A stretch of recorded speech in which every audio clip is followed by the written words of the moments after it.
1 April पासून नवीन आर्थिक वर्ष चालू होईल. सगळ्याच नोकरदार तसेच छोटे मोठे व्यावसायिक या सर्वांचेच लक्ष या आर्थिक वर्षात नवीन काय घडणार याकडे लागलेलं असतं. शेअर बाजारातील गुंतवणुकीच्या दृष्टीनेही सर्वच नवीन बाबींची चाचपणी करण्यास सुरुवात होते. कुठल्या कंपनीमध्ये पैसे गुंतवले म्हणजे आपल्याला जास्त फायदा होईल, हा सगळ्यांच्या चर्चेचा विषय असतो. यामध्ये सर्वात महत्वाचा भाग म्हणजे आयपीओचा, इनिशियल पब्लिक ऑफरिंग म्हणजेच आयपीओ, कायमच गुंतवणूकदारांचं लक्ष वेधून घेण्यास कारणीभूत ठरत असतात.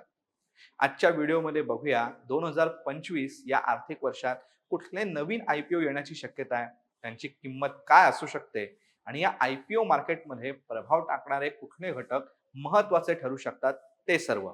नमस्कार, मी हर्षद वैद्य, कॅमेरामन आर्य सोबत तुमचं महा एम टी मध्ये स्वागत करतो. पहिले बघूया की 2024 हे वर्ष भारतातील आयपीओ मार्केटसाठी कसं राहिलं, आलेल्या आयपीओना कसा प्रतिसाद मिळाला ते सर्व.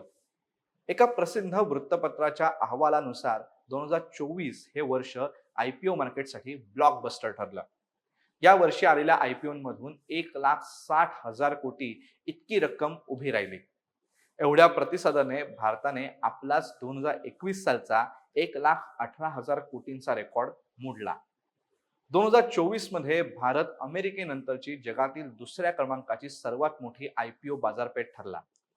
एकट्या ऑक्टोबर 2024 मध्ये 38,700 कोटी इतकी मोठी रक्कम आयपीओ विक्रीतून उभी राहिली. या आयपीओ मध्ये ह्युंदाय, वारी एनर्जी हे दोन महत्वाचे होते. यातील ह्युंदाय कंपनीचा 27,870 कोटींचा आयपीओ हा सर्वात मोठा आयपीओ होता. 2024 मध्ये जागतिक बाजारात झालेल्या उलथापालथीनंतरही भारताने आपली सर्वात वेगाने वाढणारी अर्थव्यवस्था हा लौकिक कायम राखल्याने त्याचा फायदा आयपीओना सुद्धा झाला होता. कोरोना काळातील धक्क्यातून सावरत भारतीय बाजार आपल्या पूर्व परिस्थितीत येत असल्याचं निदर्शकच होतं, असं या अहवालात म्हटलंय.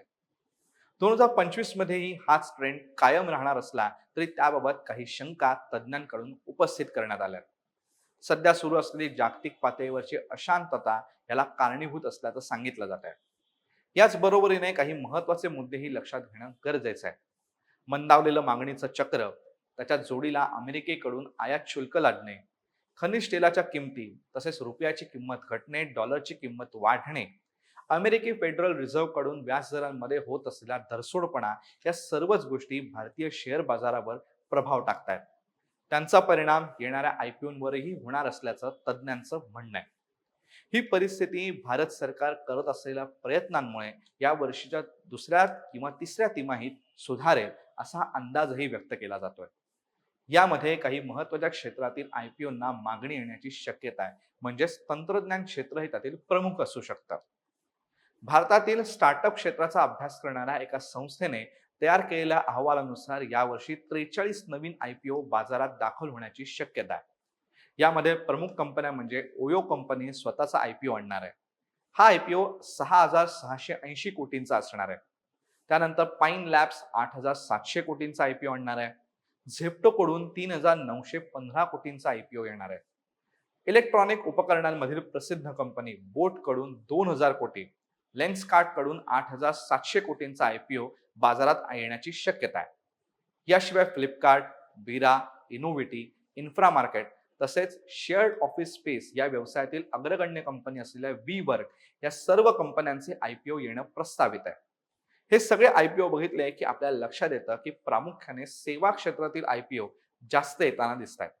त्यामुळे ते क्षेत्र गुंतवणूकदारांचं लक्ष वेधून घेत आहे. ही झाली कुठले आयपीओ येणार ह्याची माहिती.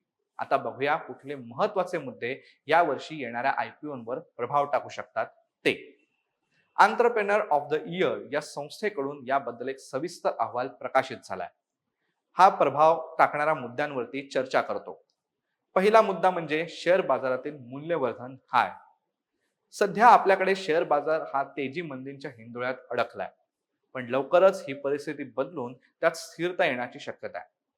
त्यामुळे येणाऱ्या काळात शेअर बाजारातील गुंतवणुकीसाठी पोषक वातावरण तयार होईल आणि त्यातून गुंतवणूकदारांची संख्या वाढेल अशी अपेक्षा आहे. दुसरा महत्वाचा मुद्दा म्हणजे कृत्रिम बुद्धिमत्ता क्षेत्रातील कंपन्यांचा वाढता प्रतिसाद.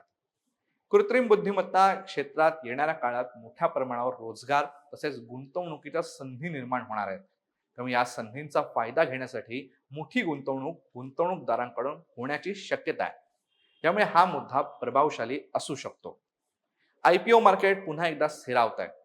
हा सुद्धा एक महत्वाचा प्रभावशाली मुद्दा असू शकतो. कोरोना काळानंतर भारताची तसेच जागतिक अर्थव्यवस्था आता स्थिरावते. यात भारतात झालेल्या सार्वत्रिक तसेच राज्य निवडणुकांमध्ये आलेल्या सरकारांनीही गुंतवणूक वाढीकडे जास्त लक्ष देण्यास सुरुवात केल्यामुळे गुंतवणुकीला चालना मिळण्याची शक्यता तयार झाली आहे. यापुढचा सर्वात महत्वाचा मुद्दा म्हणजे केंद्र सरकारकडून यंदाच्या अर्थसंकल्पात देण्यात आलेली कर सवलत. या कर सवलतीमुळे देशातील मध्यम वर्गाकडून खर्चाला चालना मिळेल आणि त्यातून देशात मागणी वाढीचे चक्र पुन्हा वेग धरेल अशी अपेक्षा उद्योग जगताकडून केली जाते. या पुढचा सर्वात महत्वाचा मुद्दा म्हणजे खासगी गुंतवणुकीला चालना मिळण्याची शक्यता. 2024 या वर्षापासूनच देशातील खासगी क्षेत्राकडून गुंतवणूक मंदावल्याचं चित्र तयार झालं होतं. पण सरकारने पुढाकार घेत मोठ्या प्रमाणावर पायाभूत सुविधा क्षेत्रात गुंतवणूक केली आहे. याचा परिणाम म्हणून खासगी क्षेत्र ही लवकरच गुंतवणूक करण्यास सुरुवात करेल असं सांगितलं जात आहे. हे सर्व मुद्दे बघितले तर आता भारतातील वातावरण खरोखरच गुंतवणूक योग्य बनायला सुरुवात झाली आहे. मोठ्या प्रमाणावर येणारे आयपीओ हेच सांगतायत. तेव्हा आता गुंतवणूकदारांनीही याचा फायदा कसा करून घेता येईल याकडे नक्कीच लक्ष दिलं पाहिजे. हा व्हिडिओ तुम्हाला कसा वाटला हे कमेंट बॉक्समध्ये नक्की सांगा. ही माहिती तुम्हाला कशी वाटली हेही कमेंट बॉक्समध्ये आम्हाला नक्की सांगा. आणि असेच माहितीपूर्ण व्हिडिओज बघण्यासाठी महाएमटीबीच्या यूट्यूब चॅनलला सबस्क्राईब करा आणि फेसबुक पेजला लाईक करायला विसरू नका. धन्यवाद.